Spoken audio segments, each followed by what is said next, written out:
Coming up on the Booth Review, Jaden was back and the defense really rebounded in LA. And the Commanders had a party in California. And the Big Uglies have never looked so beautiful. And we will celebrate Bill's big day on the Booth Review next. Welcome into the latest edition of the Booth Review podcast. I'm Bram Weinstein with London Fletcher. We are brought to you by Microsoft Surface Copilot Plus PC. I am tired, happy London, but tired. I don't know about you, off a red eye getting back from the West Coast. Yeah, Bram, I can say I am tired. I typically have no trouble sleeping on the plane. And I was telling you, like, I'll fall asleep on a flight from Charlotte to DC in a heartbeat, like nothing. But I didn't sleep as like I normally would on a plane ride from LA to Charlotte, and I'm disappointed. I probably slept maybe 45 minutes. It just wasn't my normal, and I'm feeling it right now too. That's because you admitted there's nothing like a California party yesterday. The California knows how to party. In the words of Dr. Dre and Tupac, California knows how to party, and it was a party. It didn't start off that way, but we were Jaden and Debo. They were dancing, doing their little dance, celebrating. It was a good time. I got a chance to play some couple great golf courses out there. Had some great meals. I know you were able to enjoy some family out there as well. Yeah, it was a good weekend all around. I agree with you. The start was interesting, but then at some point the script was flipped. For me, I want to do some big picture stuff, and we'll kind of go through everything, but I want to do some big picture stuff. This season may have turned on Quan Martin's forced fumble to me. It's 10-0. They'd been at one point outgained 129-5. The Chargers were driving. They were, had a completion to Quentin Johnston in, I don't know, somewhere 20-yard line around the red zone. Bare minimum. That's a minimum. High red zone. Yeah, it's a minimum 3 points. Dicker doesn't miss anything. So that's a minimum. It's 13-0, if not 17-0. Quan makes this play. They get the recovery of the fumble, and everything seemed to change then. So, like, if there was ever a ball is life moment, we had it yesterday in that spot. Yeah, absolutely. And it was looking at that game and the first third down where Herbert, he scrambles for the 41 yards. You're like, oh my goodness, here we go again. And I would say this, the defense had gotten off the field on the third down, and then on their field goal attempt, had the offsides. I think it was Mikey who ended up jumping off sides and gave the Cardinals, the Chargers new life, and they got the first down. They ended up scoring a touchdown. Offense went 3 and out. Chargers scored again, go up 10-0. I think our offense went 5 plays and out. So offense got off to a shaky start and looked a little rusty. Jaden looked a little rusty, just to kind of start the game. And defensively, we had a couple of miscues or whatever. And as you mentioned, that Quan Martin forced fumble, it gave us energy because now the offense takes that turnover and I think they go on a 74, gets us back in the game. If we go down 13, we go down 17, energy's still on in the Chargers' favor, and we still can overcome that. But that turnover definitely changed the way the game went, and I think it gave life to the defense to say, okay, we know we can make some turnovers against this team too. Yeah. So they score off that drive. There were just a number of just key, huge moments. This was very reminiscent of last year when all of these big moments, needed plays, both sides of the ball were happening. And the special teams has been a weapon for them. And they caught a break at the end of the half where they had a running into the kicker situation with Tressway punting out of the back of his end zone, which negated what would have been a punt return touchdown that got called back, gives them life at their own. It's just at the 17-yard line. And they dial up a deep shot to Luke McCaffrey. And this was for me, the moment that we saw Jaden back as Jaden. Like, he was kind of, as you said, he was kind of getting his sea legs back. He was getting his feel back. The offense wasn't really cooking at this point. They had scored once. The 2-minute drive, which they were amazing at a year ago, stalled very quickly deep in their own end. They were given a second chance. And that throw was reminiscent of the clutch plays that they had made a year ago. And the fact that Jaden went through, I want to say Luke might have been his second read on that play. He wasn't the primary, but then Jaden saw, okay, got Luke one-on-one on a post route. All right, screw it. It like it used to be with like with the whole old Heineke. Screw it. Terry's down there. Like Jaden was like, screw it. Luke's down there and threw it. And that catch by Luke. That was on a difficulty level, man.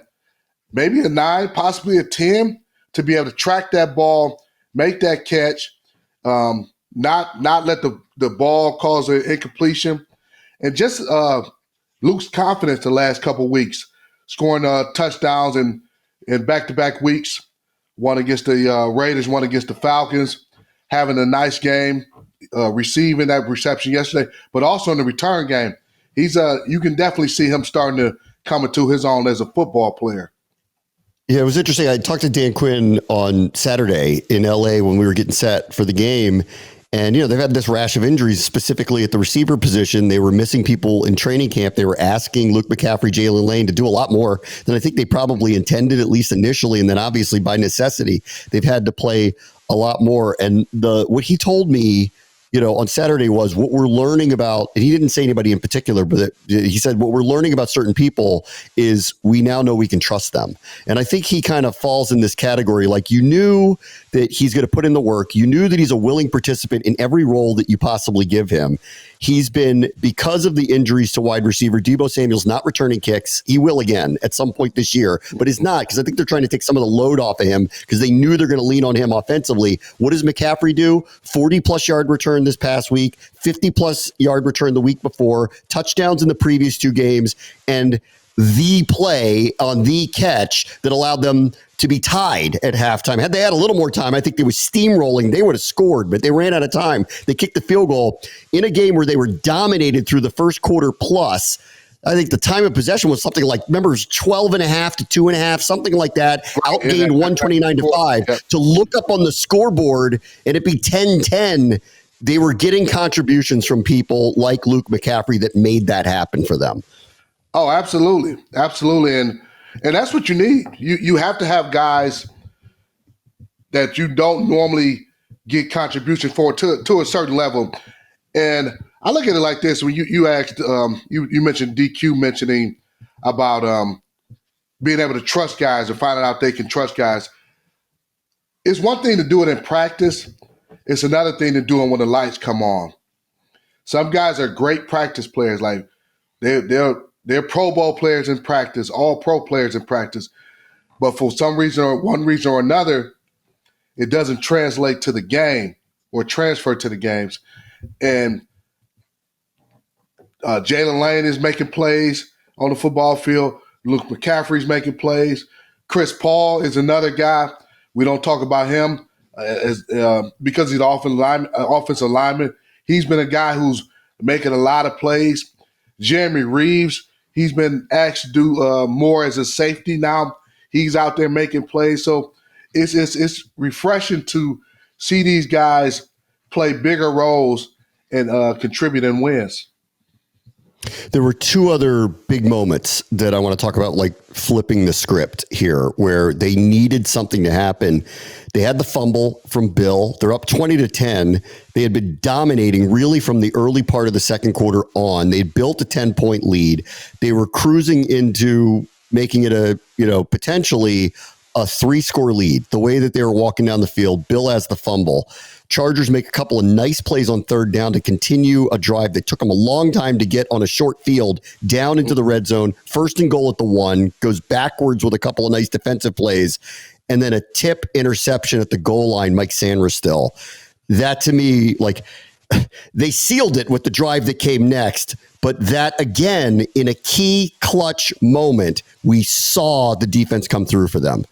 Well, no, absolutely. You're correct. And I'm going back and just remembering that play.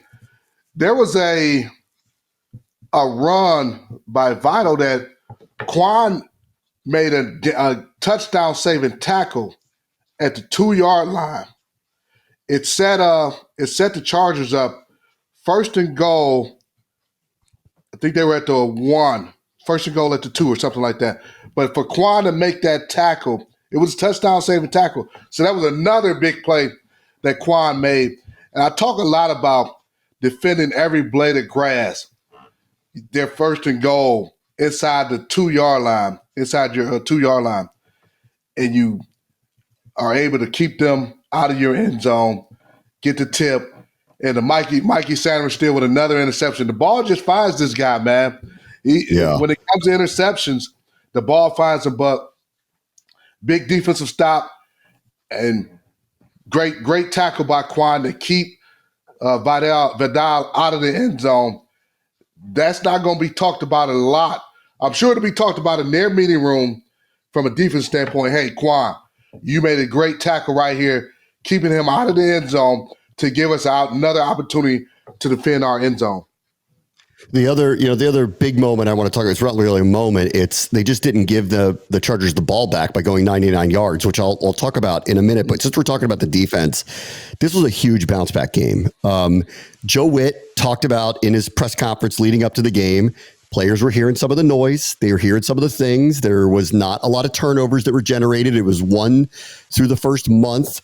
He had talked about how social media changed everything, that he's an older man. He doesn't listen to it, but they're listening to it.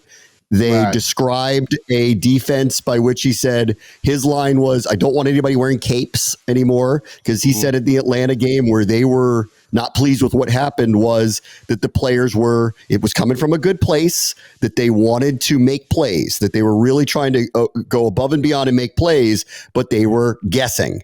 And because they were guessing, they were asking the players, hey, play within the context of our defense. Don't take chances. It's going to come to us. You'll see. And I think you saw that yesterday. This was a highly aggressive group. There was a lot less of the breakdowns that we had seen in previous weeks. And so the coaching got through and the players came through again. Yeah, it was a slow start. But for the final 3 quarters, they were dominant against that offense yesterday.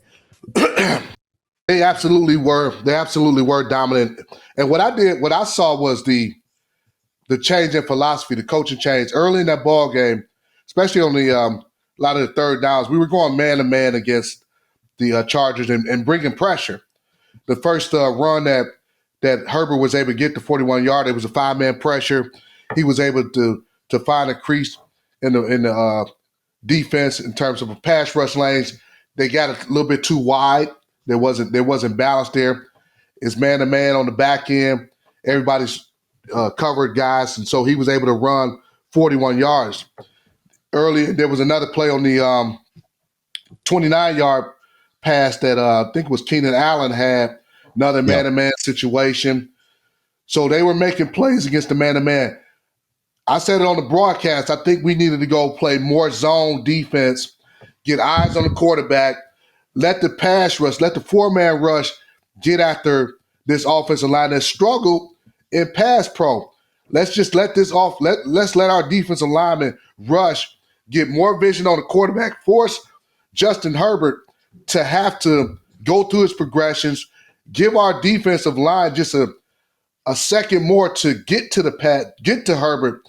And that's what they ended up doing. They played a lot more zone, I want to say, after the first 2 series. And they were able to. They ended the game with 5 sacks, 4 on Herbert, 1 on Lance, and that was, I think, the biggest adjustment that they made defensively. They played a lot more zone, a lot more vision on the quarterback. So now, if Herbert did decide to scramble, you got guys ready to rally and make a tackle. Maybe you prevent it might be a 5-yard gain instead of a 40-yard gain because you got more guys ready. And you got guys ready to make interceptions, make plays, things like that. So I thought it was a great adjustment by the defensive coaching staff to go to more zone coverage. They ended up, listen, they caught a break with how many injuries that the Chargers had on their offensive line. Going in, we didn't know if Mekhi Becton was going to play. We knew Joe Alt would be out. And so we walked into the stadium not knowing who their left tackle was going to be, whether it was going to be the guy who had played right guard, was going to have to move to left tackle, or if Becton was in, it would be a different backup tackle, and ended up being Deculus, who ended up playing for them. At one point in the middle of it, this is now their third tackle. Pipkins goes out. Becton went out for a period of time. They had an advantage, but they took advantage of it. And it turned into a sieve. Daron Payne had big moments. Javon Kinlaw blew up 4 to 5 different plays. There was one where a running back spun back into him and he picked him up like it was SummerSlam and threw him down on the turf. Von Miller terrorized that team for years as a Bronco, at a 1.5 sacks, was blowing up plays. Dorrance Armstrong, who's just had an outstanding camp into the early part of the season, constantly in the backfield. So it was an advantageous situation with how many injuries, but they took advantage of it. So I want to give them credit for that. Yeah, the defensive line dominated. And Bram, don't ruin a great story with some details. We don't care. These are professional football players. They are professional football players.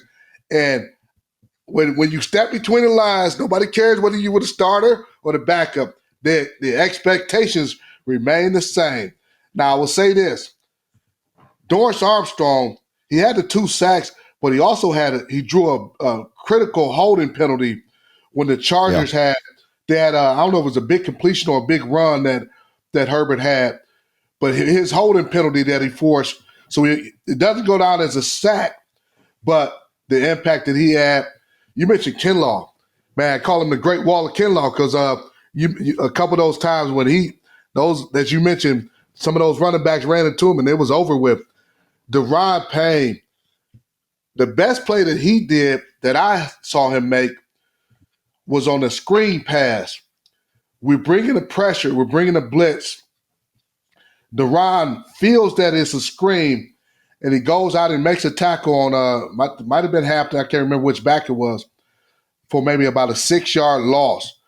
But to make that play in that situation, the wherewithal that Daron had on that situation, the defensive line, they dominated. Von Miller, he definitely he turned back the clock and was able to get some pressure and come away with a sack and a half. You know, Logan talks to Dan Quinn before the game for our broadcast, and one of the things that came out of his mouth yesterday was something that he's preached a lot of, and they keep talking about ball is life. That happened. And he also talks about speed and violence. You're going to feel our speed and violence. And I think we saw that yesterday, and this goes back to, I think, a little bit of, I think they heard the noise about what was being said about them collectively as a group. They were the far more physical team by far. We mentioned Quan earlier with the big hit that kind of flipped the game, flipped the script initially by hitting Johnston, causing the fumble. They got that. Marshawn Lattimore was extraordinarily physical yesterday in that game, on the edges and in run support.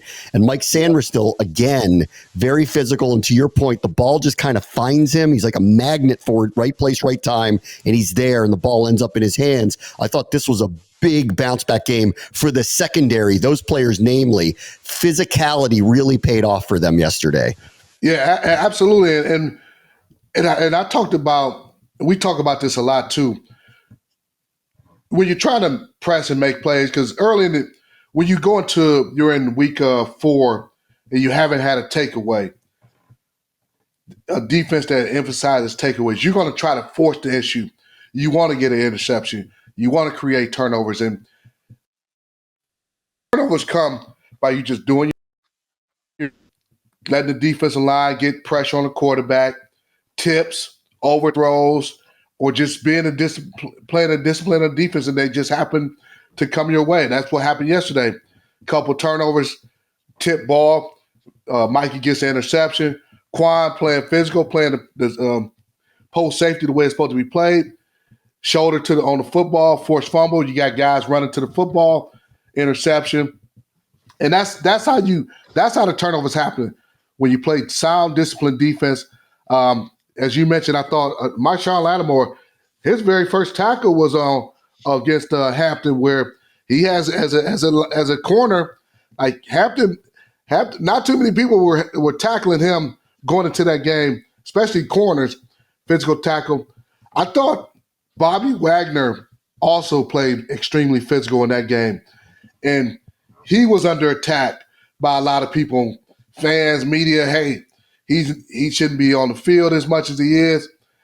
Bobby had a great game. And I felt that he was going to have that great game because one thing about football players, we don't need to hear the noise. We know when we don't play up to our own expectations.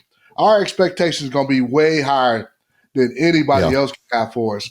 So when we give up a play or we don't have the type of game that we typically used to accustomed to having, we're fuming and foaming at the mouth and can't wait to get out there and play another game. And when Bobby was out there making those plays and physical tackles, it was exactly what I expected from him. Yeah, Bobby took too much heat last week. Bijan Robinson is going to have days on everybody. He might be the best running back in the NFL, and they executed a couple of plays perfectly, and there isn't anybody who can cover him. So I thought he took way too much heat last week. And what I liked about this matchup going in yesterday was, I mean, nobody has Bijan Robinson, or a couple of teams do, but right. Hampton is a very good looking rookie, but like at this point, he is not a prolific out of the backfield pass catcher. This team also doesn't come in with a prolific athletic pass catching tight end. These are the two positions that Washington's had some trouble with this year, even dating back a little bit to last year. It's really why I loved this matchup yesterday. The downfield receiving threat, yes, they've given up some big plays. That has been kind of mistaken for where they've been caught in some spots. This is why I love this matchup yesterday, and I agree with you. It was great to see Bobby have the game that he had. It was so crazy what I was hearing about him. I'm sitting there going, this guy's a Hall of Fame player. Like he had one bad moment in one bad game, and all of a sudden you're talking about him that way. I was glad for him that it bounced back, but the whole unit did too. Man, I just knew what it was, how he was going to play, man. I just knew how he was going to play. And as you mentioned, in the week before against the Raiders, everybody was loving him. He had 2 sacks in that game. I don't know how many tackles he had. I'm sure it's probably close to double digits if it wasn't. So, I mean, it's just, they call fans for a reason, and we love them. We love the support, but sometimes you just got to kind of pump your brakes and say, "Hey, they had a nice play design. They got us on that one." Dick LeBeau, who I've talked about, one of the greatest he's the greatest defensive mind I've ever been around. And he used to tell us, he said, man, he came over to Buffalo for one season. He was assistant head coach.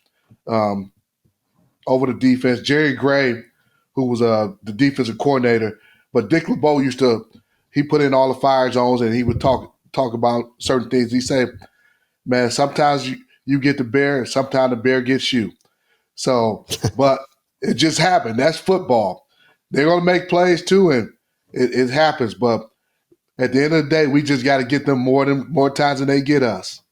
Well, I mean, and the biggest difference between the week before and a week later was, to your point about the games or the touchdown saving tackle that Quan made, and then the stand they made at the 1 yard line. They ended up getting the interception, which essentially ended the game, which led to the 99-yard drive that they had. The week before, the execution on the Bijan play, I tip your cap to them. Like, they made an incredible play with an elite player. The thing that got me was Jeremy Reeves sprinted 50 yards and stopped the touchdown from happening, but Atlanta scored on the next play anyway. And on this drive where the Chargers yesterday converted a couple of decently long third downs to keep a drive alive, game's now still in the balance, especially if they score a touchdown. It's only 20-10. They're about to score a touchdown. And this is where the defense stands up and makes the plays to get off of the field. Like, that, to me, was the difference between the Falcons game to the Chargers game. It wasn't that the Falcons hit a couple of big plays. It's that when they let a couple of big plays happen, the defense stood up and made plays collectively to get each other's back. That's what I loved really about the defensive effort yesterday.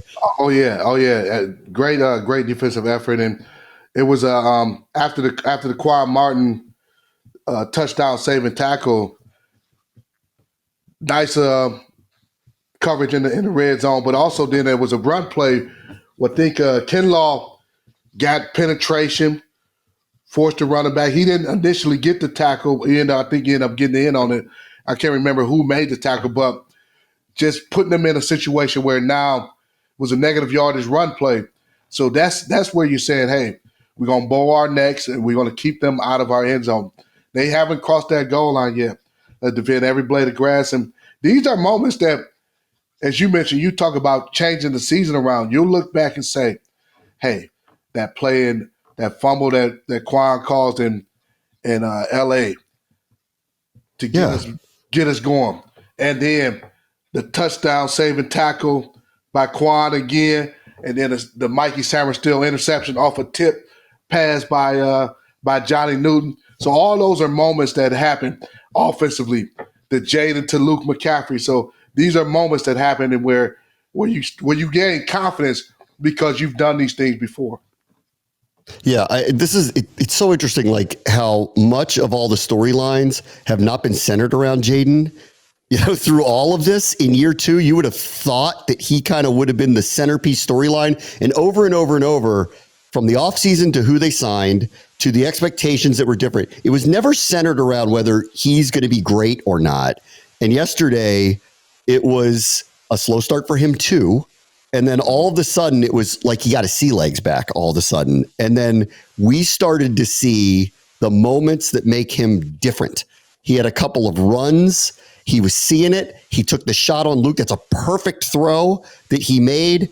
The throw at the end of the game to Debo on, I guess you could call that an aggressive call.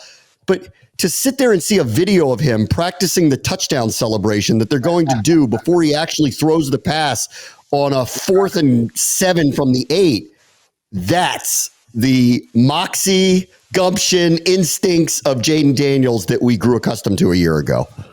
Oh, yeah, absolutely. And he was having fun. You can see him start to have fun. He was out there making plays, running with his legs, and you saw the burst on some of those runs where he didn't look like he lost any speed.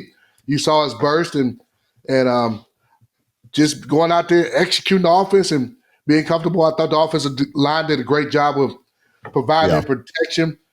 He only got sacked the one time. That was right in that initial 2-minute drive. But other than that, man, it was good to see him really start to make some nice throws. A couple, not only the throw for the touchdown to Debo, there was another, I want to say it was a 3rd down throw where he put the ball right where it needed to be. Debo showed great hands in catching another pass. But overall, I think Jaden will be happy and is happy with the way he ended up playing probably the last 3 quarters of that ball game. Yeah, 15 of 26, 231 through the air, touchdown pass late, 39 rush yards. By virtue of going over 24 yesterday, he went over 1,000 for his career. He's the first player in NFL history with 4,000 plus passing yards and 1,000 plus rushing yards in the first 20 games that he played. Of course, he missed the last 2, so there's been more games in his career, but he didn't play in the last 2. But that is better than Cam Newton, better than Lamar Jackson, better than Michael Vick, better than Pat Mahomes for that matter, who does run a lot, better than Josh Allen, fastest in his first 20 games. He's coming off what I believe was the best rookie season I've ever seen of any quarterback ever. And now he's setting records again as he continues to kind of reset how we view quarterback in this town and how the league looks at it. Yeah, when you mentioned that stat, and I started thinking, I'm like, first name I thought was like, man, Lamar Jackson didn't do it. And I guess you said it took, 21 games? Those 21. He beat him by a game for that. Yeah. Him and Michael Vick, was it 21 for both of those guys? Something around there, yeah. Cam Newton was probably right on the cusp of that as well. Yeah. So that's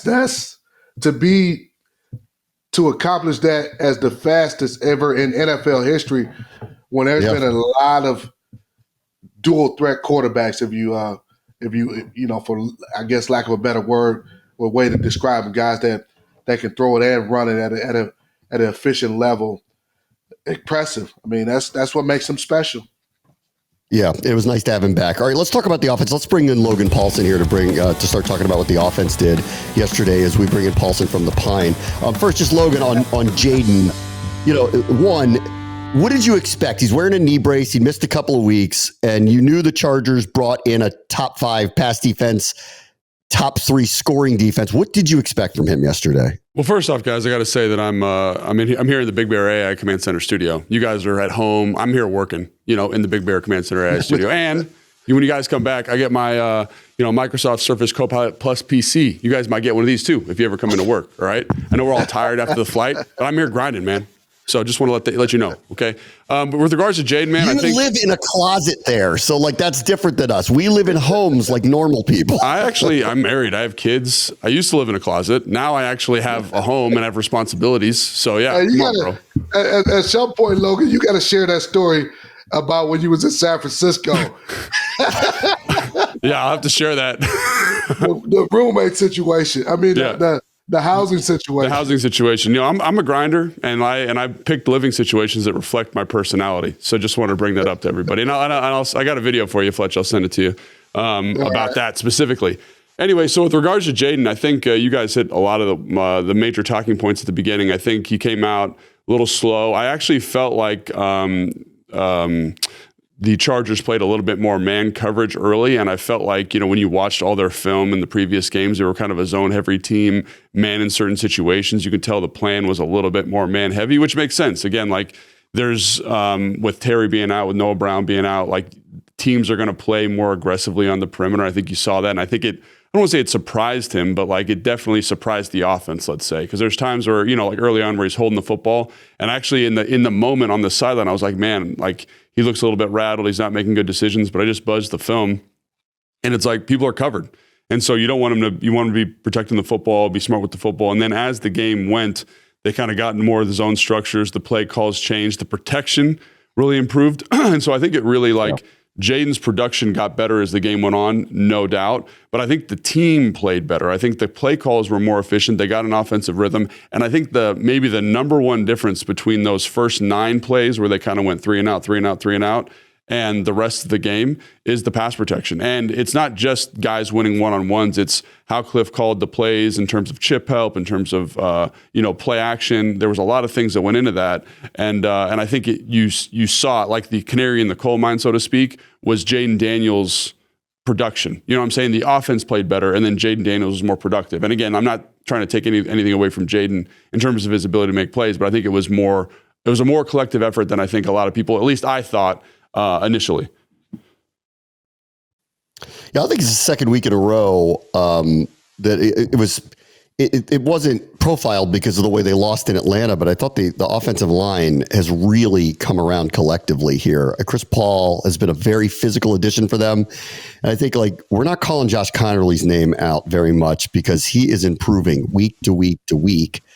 He got a murderer's row those first 3 weeks of Pro Bowl to all pro level pass rushers that he had to go up against to get, welcome to his NFL moments with Micah Parsons, Max Crosby, Brian Burns, Kayvon Thibodeau. Take your choice of Abdul Carter, of the players the Giants are going to bring in. This is a different matchup, obviously, but you can feel his physicality, his athleticism. And I agree with you, Logan. Just collectively, it was underrated in the Atlanta game because of the way they lost and because of how many points they gave up. Everyone forgot that they scored 27 points anyway with all of the different, different parts that were out there. I thought yesterday it was really on display. They really controlled the line of scrimmage. Yeah, and I'm really glad you brought that up because I just went back this morning and watched all of Bill Krosky-Merritt's runs. And Bill had a great game, over 100 yards rushing, a bunch of all-purpose yards. But I think when you go back and you watch, the offensive line deserves a ton of credit. There's times, especially early on in the first 3 quarters, where he's not getting touched until he's 5, 6, 7 yards down the field. And to me, that's well-executed run scheme. You're talking about that counter OF Fletch, where the fullbacks come around. OH, whatever you want to call it. And the double team so the way the counter works is you're getting a kick out by the guard, and then you're leading with the fullback, or if it's counter tray, you're leading with the tackle back up there, right? The first double team in that sequence has to be excellent. And I will say Laramie Tunsil, Chris Paul, excellent double team. Wiley, Connerly, when they sink that thing, nobody's making the tackle, man. Their ability to create movement on those is really tremendous. For them to stay square and just drive dudes off the ball is really fantastic. And so they deserve a ton of credit, man. They deserve a ton of credit. And I think the other thing too is like, I think it feels, this is really good coaching, and I want to give them a shout out here real quick, is it feels very nuanced and diverse and like, oh my gosh, look at all these runs and how they're running the same probably 4 runs, but the window dressing they put on it is the thing that gets the defense all cooked up, right? So you talk about that one play where Bill Krosky-Merritt becomes the quarterback and they act like they're running a zone read. It's just counter Trey.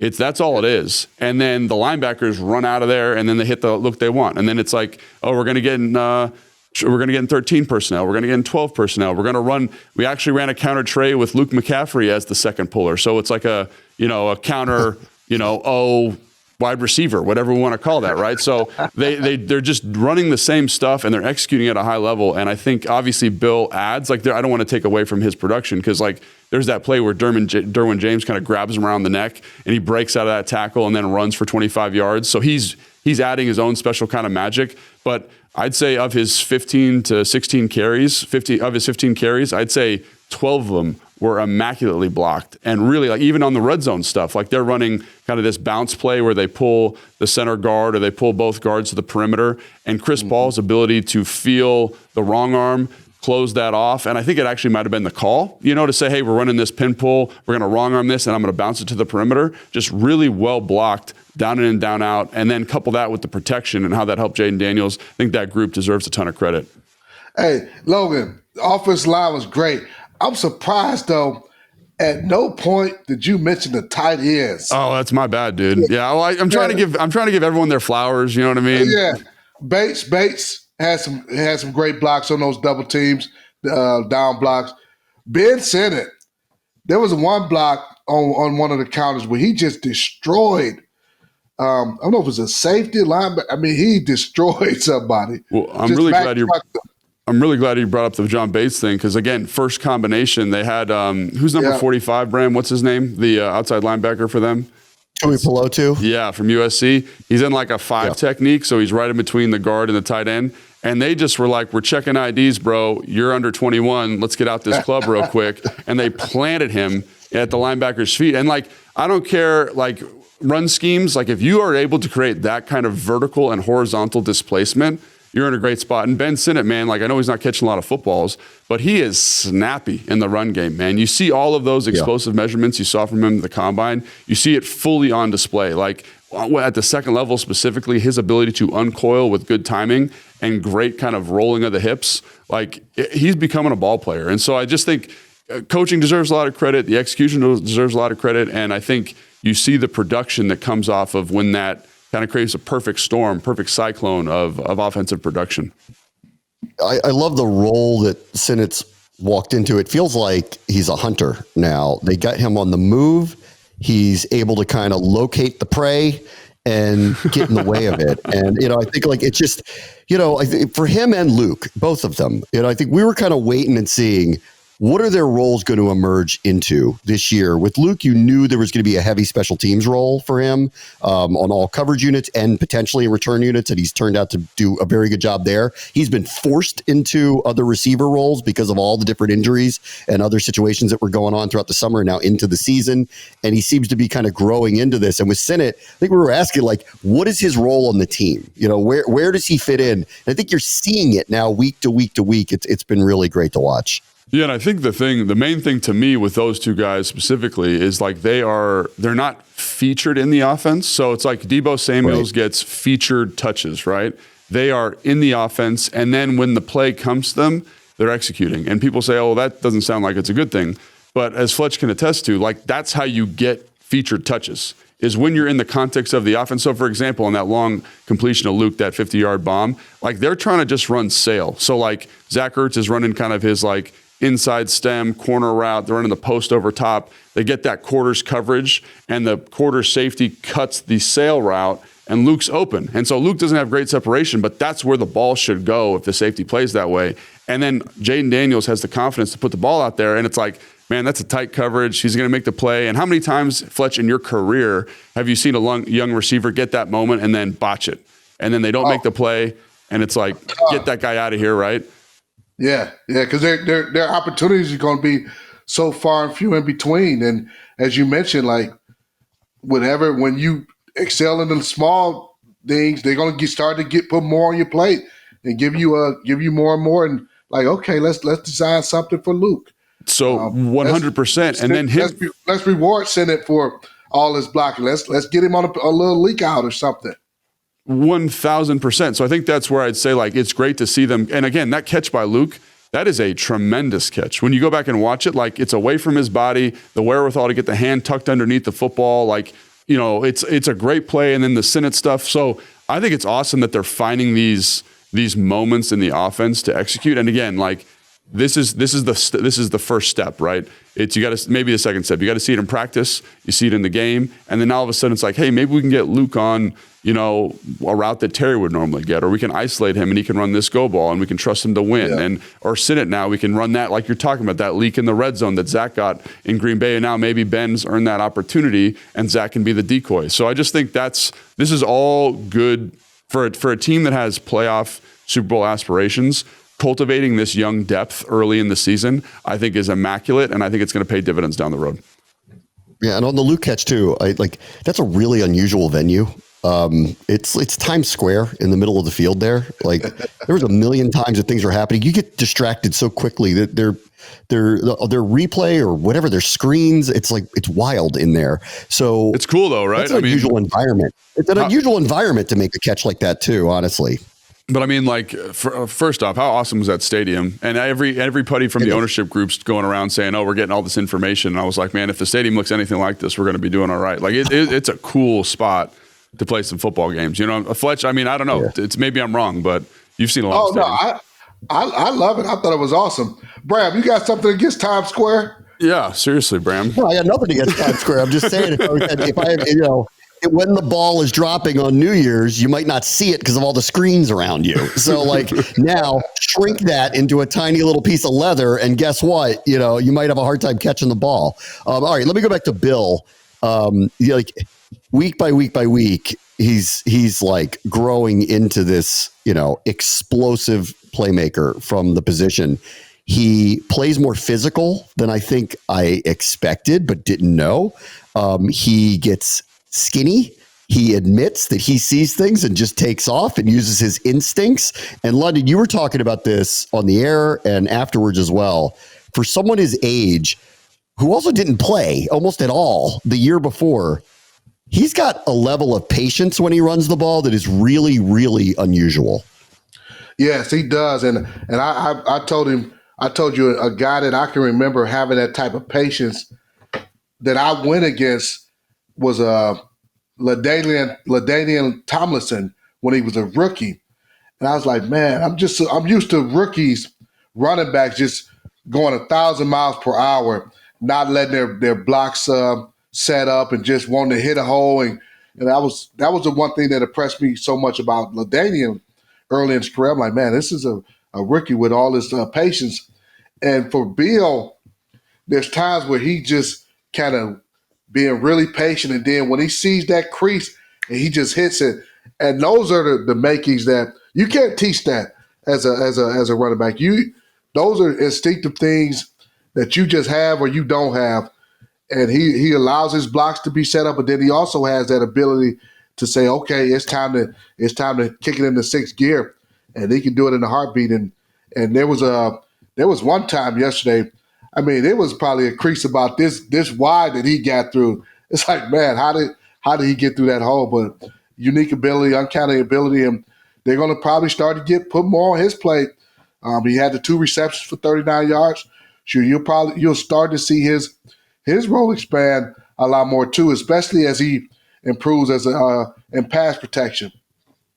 Fletch, I will say, man, you must have had a really good time out in LA, man. Your voice is, I can't wait to watch the Bram cam this week. See where that voice went with all that shouting you got going on there. But yeah, I think the other thing too about Bill Krosky-Merritt is, like, when he had like these great acceleration metrics coming out of the combine, and I think you see that when he's playing, right? You know, it's like one of those things where it's like, yeah, do the numbers of the combine always translate, or do the GPS numbers always translate to what you see on the field? And not always, but I think in his case, you see like the importance of having a back that can quickly accelerate into space. And the vision is tremendous. We knew that coming out, but you always wonder about the physical tools and how they translate. And I think, like you're talking about, his ability to kind of be patient and then get from 0 to 60 immediately and actualize that crease, actualize that space is something that makes him really, really special. And again, like the fearlessness with which he plays and which he gets down to, because there's a lot of backs that don't like mixing it up in those tight creases because it's a big hit usually. But he trusts himself. He's running with good physicality, and again, like you feel the explosive element that he adds to the offense. And in an offense that, with Terry and Noah being out, needs to find these explosive plays, he seems like a natural person to kind of give more opportunity to. I think it's every week you could find a highlight where the only thing they're able to grab is his t-shirt. This is every week with him. So they're hanging on for dear life. His elusiveness is obvious. And now he admitted to us, we talked to him after the game, outside the locker room, that 15-yard touchdown run was not supposed to go where it went. But he just shrugged and he goes, I'm just playing football. I'm pretty convinced the first touchdown he scored against the Giants was not supposed to go where it went, but he popped it out there and he scored anyway. So there are some instincts that are obvious here in him. I'd love to talk to the coaches about when you hear him say that wasn't supposed to go there and the rookie's doing it, but it's working out. So there's a fine line here, obviously, but it's really working out and his instincts are really on display. Well, it's interesting that he would say that because, like, when you watch the clip, it's like the way the linebacker fit the block, the way that the hat position is of the offensive lineman. It's like, yeah, that's where it should go. So to me, he's like reading it correctly. Like, is it maybe the primary gap where it's supposed to go? Probably not. But like in terms of how it played out in the moment, and that's the thing. Do you remember? I don't know if you remember this, Fletch, but Kyle Shanahan in team meeting always used to be like, I don't coach runners. I don't want to like negate the thing that makes them special in terms of their instinct. I try to like lay a framework for them, but they got to go paint the canvas. Maybe I'll put in terms of this analogy, I'll go put the canvas on the easel for them and I give them the paints I want them to use, but they got to paint the picture. And it's such a unique position in that way. And I think you feel that creative je ne sais quoi, if you will, when Bill's running the football. And again, like you don't want to squash that. If let's say, for example, on that play, he bounces it out and he gets tackled for no gain, you can bring him to the sideline and be like, hey man, just read that block a little bit better, whatever. But if he goes and scores a touchdown, that's him with that brush stroke that makes him special. Oh yeah, absolutely. And that's what you look at all the great running backs in the history of the game. I mean, Barry Sanders, you think they tried to coach probably 95% of his runs were not designed to go where they went. But at some point, once you get the ball in their hands, hey, this is where it should hit. But if you get a flash and, hey, I got a jump cut here and then get I see a crease here, you're going to do that and natural instincts takes over. This is one of those things, Fletch, that like I kind of regret about my career in a way, like is I was so locked in on coaching that it like forced me to play in a box, right? But the really good players are able to take coaching, understand where the lines on the court are, and then kind of do something special in or around them or outside of them. Does that make sense? Think about, no, absolutely. So think about Travis Kelce with the way he runs his routes. He's doing his dagger route or his basic route. Not going to look the same as other people's basic or other tight ends. I had a linebacker coach when I played in Buffalo, and Tequil Spikes and myself. Tequil was the wheel, I was the mic, and the coach would tell us, "Hey, this is how it should be done, but if you do it your way, just make sure it works." And I won't have a problem with it. And we would be literally on the field, and it might be for the ball, and we'd exchange responsibility. I'm going to do that because now instincts come into play like, okay, I feel like this is about to happen. So if you do this, kid, you're going to be able to make a tackle for a loss, and I'll cover you and go over the top or stuff like that. But you got to make it work and just the ability to be creative, so to speak. there feels like there's a little bit of basketball to this team. Like Jaden obviously loves Kobe Bryant, talks about Kobe Bryant, and what separates him is he instinctually does things within the context of what they're putting together that are unusual, special, and can take a game over. Bill's got a little bit of this. Like there's this kind of like improvising element that's there. Like the Princeton offense is amazing to watch with the unathletic players, and they're able to score all these points. Give them Kobe Bryant. He's not going to play within that context. He's not going to play within that context, and he's going to take over in his own way. The special ones do that. And I think we're, like I don't want to get ahead of ourselves with Bill, but it's been an unbelievable start to his career. And week to week to week, you're seeing more and more and more. He's capable of being physical. He's capable of being elusive, and he's capable of making big plays off instincts. It's all a really good start.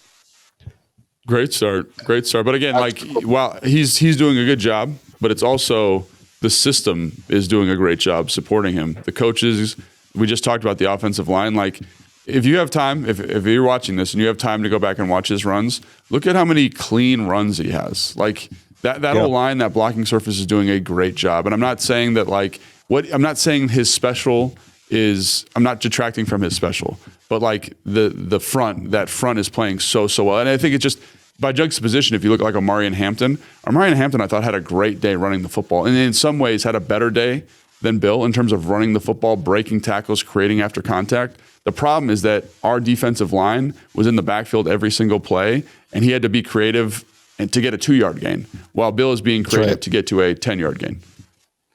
Yep. I don't know about that. I might watch that film. Bill had a great day. I know. I'm saying he had a great game, but like we got to. It's football's the ultimate team game, Fletch. You know what I'm saying? Football's the ultimate team game. Absolutely. It's time to give out the belt, Bram. You want to give out the belt? Oh, the belt. Give out the belt. Oh, look at the music. It's coming in. Everyone's excited.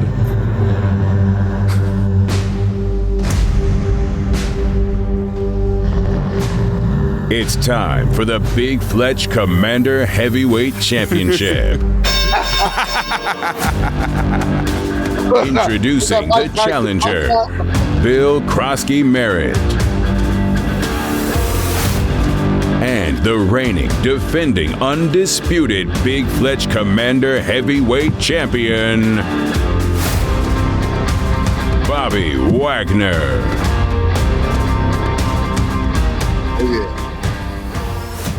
Oh yeah. I appreciate you, Logan, holding down the belt in the Big Bear AI Command Center studio. There we go, Fletch. Let's pay those bills, baby. Oh yeah. All right. So we got a heavyweight championship matchup going on here. Bobby Wagner, the reigning champion, Big Fletch Commanders heavyweight champion, had a game yesterday. 14 tackles. 8 of them solos, hit on the quarterback. He's second in the National Football League with 56 tackles on the season. In order to beat the champ, you got to beat the champ. So Bill Krosky Merritt, he said, man, I'm coming here to try to beat the champ. What did he do? 14 rushes, 111 yards, 2 touchdowns, 2 receptions for 39 yards. Let's go. First Washington runner with 100-plus yards rushing against the Los Angeles Chargers since 2013. That was Alfred Morris. You were on that team, Fletch. We both were on that team. Man, the defense balled out. Bobby was leading the charge. But a new Big Fletch Commanders heavyweight champion, Bill Krosky Merritt. Let's go. I think that's well deserved, though. As much as that's hard, Fletch, I'm sure for you to not give it to your boy, your best friend. I mean, I got we got a kindred spirit, but I got to be honest, man. But I got a feeling Bobby's gonna come. He's gonna come back to get his belt. Yeah. Bill Krosky Merritt, first Washington rookie running back to have a 100-plus yard day since Brian Robinson, 2022. Last year, Jaden Daniels did have a 100-plus yard rush day. He's a quarterback. So first rookie running back to do that for them in 3 years. What was this? What was the game he rushed for 100 yards, Jaden? Jaden last year? Oh, I got to look it up. I wish you didn't ask me that question. Yeah. I don't remember. I got to look it up. All right, real quick, since it is Bears week, next game, Monday Night Football, Northwest Stadium. Bears, feels like last year a little bit, off a bye, like they were a year ago. And then we had one of the all-time moments. So before we spend the week talking about how Washington's going to look for their first win streak of the year and beat the Bears, why don't we walk down memory lane for a minute? It's been a year. What do you remember about the Hail Mary? I remember you guys going nuts in the booth. I'll tell you that. Just absolutely losing your minds. Bears have 8 deep, 4 of them at the goal line. They bring 3. Daniels backing up. He's just going to have to let one fly. Goes to the right side. Steps away from the defenders. Gives himself some time. Now steps up, fires. Heads towards the end zone. It is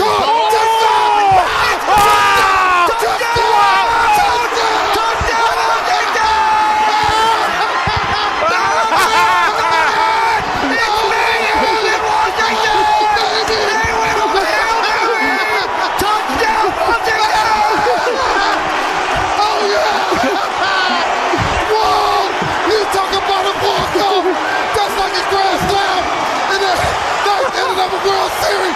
Yes, go, baby.